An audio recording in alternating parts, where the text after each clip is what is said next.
Guys, welcome back to my channel Shivali की बातें। आज हम बात करेंगे ससुराल बहू का दूसरा घर या फिर नई कैद।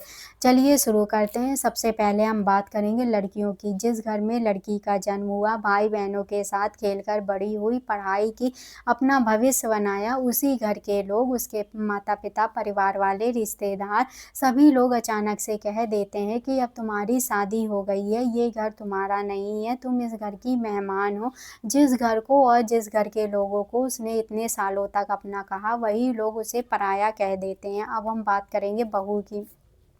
जैसे ही घर में बहू आती है, उसके ऊपर जिम्मेदारियों का बोझ डाल दिया जाता है।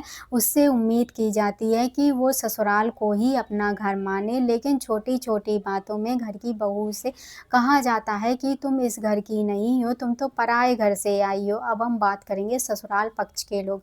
जब घर में बहू आती है तो सास ससुर कहते हैं कि तुम हमारी बेटी हो, लेकिन घर के फैसलों में और बहू के जीवन के फैसले लेने हो तो उसकी राय लेना भी कोई ज़रूरी नहीं समझता है। इसीलिए सबको बेरोजगार बहू और बेरोजगार पत्नी पसंद आती है, क्योंकि वो सबकी बातें सुनेगी, किसी को कुछ नहीं कहेगी। अब हम बात करेंगे जिम्मेदारी की। घर का कोई भी काम करना हो तो कहा जाता है कि बहू कर लेगी, हम अपने घर में इसको इसीलिए तो लाए हैं, ये नहीं करेगी तो क्या हम करेंगे। जैसे खाना बनाना हो, कपड़े धोने हो, झाड़ू पोछा करना हो, बच्चों को संभालना हो, बड़ों की सेवा करनी हो, और साथ साथ ये भी कहते हैं इतना थोड़ा सा ही तो काम था, उसी में ये पूरा दिन लगा देती है। घर की बड़ी जिम्मेदारियों का बोझ भी बहू पर ही डाल दिया जाता है। अब हम बात करेंगे रूढ़िवादी सोच की। घर की बहू को चुप रहना चाहिए, चाहे उसे कोई कुछ भी कहे, उसे पलटकर जवाब नहीं देना चाहिए। घर की बहू को हर हाल में, हर माहौल में ढलने के लिए कहा जाता है।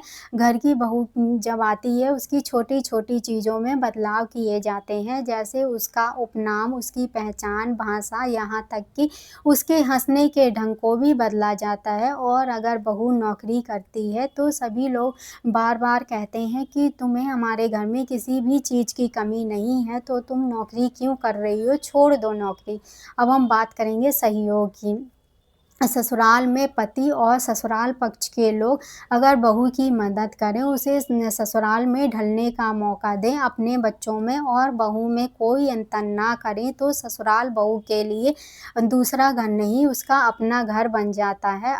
यदि ससुराल में बहू को अपनापन नहीं मिलता है तो वो घर बहू के लिए जेल बन जाता है, जिसमें वो अपना जीवन जी नहीं रही होती है, वो जीवन काट रही होती है। आज का वीडियो यहीं पर समाप्त करते हैं, मिलते हैं अगले वीडियो में। इस वीडियो को पूरा देखने के लिए धन्यवाद।